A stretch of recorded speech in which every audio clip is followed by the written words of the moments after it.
Hi and welcome. I'm Dean Barrett and I want to talk about Asia because I bought my first ladies' drink on Patpong Road in March of 1966. Yeah, I know. You weren't born yet. Nobody was born yet. Okay, I got it. But you missed out on a great period of Thai history during the Vietnam War. Uh, anyway, I want to talk to you. I want to do a series on Asia, my adventures in Asia. They're all true, and I want to talk to you about it. So the first one I'm going to talk about what happened when I went to a Thai prison because I needed it to for one of my novels. But first, I want to give you a warning. There is a horrible virus out there, okay? And I'm not talking about the stupid Wuhan virus. I'm talking about there's another virus which is really bad. And this is one in which young Thai women, good looking young Thai women, begin to prefer men in their own age bracket, which is a real disaster. I'm sure Churchill would have said something like disaster of the first magnitude, right? So if you are a beautiful young woman and you are beginning to be attracted to men in your own age group, that is a virus. You've caught the virus. Come and see me, and we can get it straightened out, I'm sure, or we'll get something straight between us. There's a double entendre there, I think, but and a little double meaning. But anyway, I just want to give you that warning, okay? The virus, yeah. Let's moving right along then. So what I want to talk to you about tonight is visiting a prisoner in Bangkok at Bang Kwang Prison because I needed it for one of my novels. The sequel to Skytrain to Murder detective novel was Permanent Damage, and I needed to know what goes on in a Thai prison. So I called the American embassy and said I need to talk to a Thai prisoner. And they said, oh, we don't have any Americans in Thai prisons. Yeah, right, whatever. So I called the Brits, and the Brits said, oh, we got them all the way from the north, and they named some place way up there, to the south. And they named some place way down south and said, what would you like? And I said, well, how about Bangkok? And they said, well, Bang Kwang Prison. Actually, that's in Nonthaburi, but it's near Bangkok. I said, yeah, that's fine. So they gave me a name, and I went out there and I started visiting this guy who had been in for drugs, and he was in for a lot of years. But in order, so I brought him books because I'm a writer, and he wanted some of my books, especially the detective novels and all. And then I brought him other people's books. So, but in order to do that, there is a Ministry of Foreign Affairs, a small office there, and they look through the books. They leaf through it to make sure there's no money or anything there.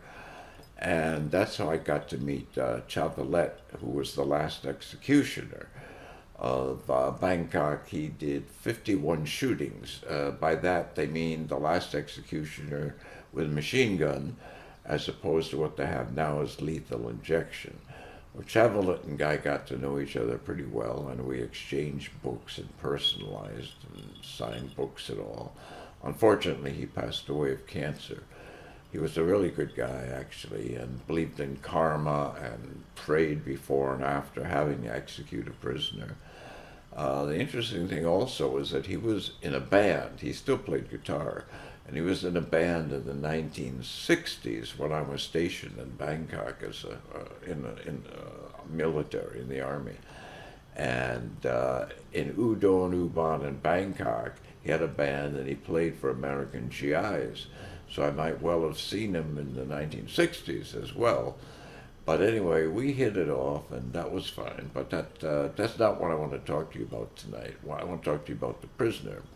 So I went in and I was talking with him, and he would give me basic information about what was happening inside a Thai prison. As I say, I needed it for one of my novels. And it was a really interesting experience, very, very different. You do not want to be in a third world prison anywhere in the world. Believe me, this is pretty horrible. But one day I wanted to know if I could visit him. This was the day before Christmas, And I wanted to go on Boxing Day, what the Brits call Boxing Day, the 26th of December, day after Christmas.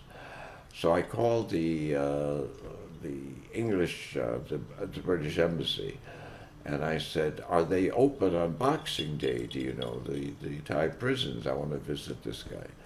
And they said, "We don't know. You'd have to talk to Bill Francis." Well, as it turned out, Bill Francis was one of these real nice guys who visited a lot of prisoners, make them, give them hope and all that kind of thing. But I hadn't met him yet. And they said, "You talk to Bill Francis." I said, "Okay, can you give me his email or address?" And they said, "No, we don't have any of that." I said, "So how am I supposed to meet him?" And he said, "Oh, that's easy." He said, "Because every Christmas Eve, he dresses up as Santa Claus and he gives out candy to the go-go dancers and bar girls on Soi Cowboy." And I said, "Wait a minute, let me see if I got this straight. In order to interview a notorious drug dealer in a notorious third world prison, I have to go to a notorious nightlife area and ask for Santa Claus?" Yeah. Right. Well, you see, this is why I love the wackiness of Thailand. People say, "Why do you stay in Thailand?" Because this does not happen in other countries. That's why. So anyway, it worked out fine. I found him. I found Santa Claus, and I found out when they opened or closed. I forget now. But anyway, he knew. That's quite the end of the story, because this guy was in prison for 14 years, okay, for drugs. He was a British guy, and he'd been in Australia, down on his luck, and somebody said, the usual, "I know how you can make a lot of money fast, pay for your rent, and no problems." Yeah. So, of course, he got caught bringing in cocaine or something at the airport. And then he was, in Bang Kwang. So I asked him about different aspects of it, and the strange thing was, finally, after 14 years, he was getting out. Okay, now you know how in American movies you see these guys, they'll go out, and one of three things happen. Either a beautiful blonde shows up and drives the guy off, like Burt Reynolds' movie or something, or a guy shows up who's his old buddy and gives him a ride, and the buddy is going to get him in trouble again, right? So, yeah. Or nobody shows up and he waits for the bus and that's it. Well, that's not what happens in Thailand, of course, because in Land of Smiles and Land of Wackiness, it's all different. What they do is they take the prisoner under guard to the police station that they first took him to. And for some reason, even though he was caught at the airport, they take him into Chinatown police station, which makes no sense, but that gets us into Thai logic, and you do not want to go there, believe me, because the asylums are full of people, foreigners, Farangs, in straitjackets, banging their head against the wall, who are trying to figure out Thai logic. You don't want to do that. So, anyway, so so they take him out to he goes out under guard, and he goes to the police station in the Chinatown, and they're going through the stuff, and he's signing himself out. He can just taste that beer after 14 years. You can imagine he's waiting to get out of there, and it's almost all set. And the Thai policeman goes through finally one final check of his passport, and I kid you not, guy says, "Wait a minute, you want a 30-day visa. You've overstayed your visa by 13 years, 7 months, and so many days, right?" And they take him under guard to the immigration prison, right? So, but the embassies and consulates are aware of all this nonsense, so they are all ready to go. So it only takes 2 or 3 days, get that straightened out, and then he's put on a plane. They under guard, they take him from the immigration prison to the airport departure lounge. And once he's there, finally he's not under guard anymore. And Bill Francis, such a nice guy, and this guy on the way back to England was going to Malaysia first as the first segment of the journey. And Bill went with him. And Bill, it was daytime, and Bill asked the steward on the plane, he said, look, I know it's against regulations and all, but my friend has had a beer in 14 years. Do you think you could sneak him a beer? And the steward didn't ask why. He brought them both a beer, which I thought was very nice.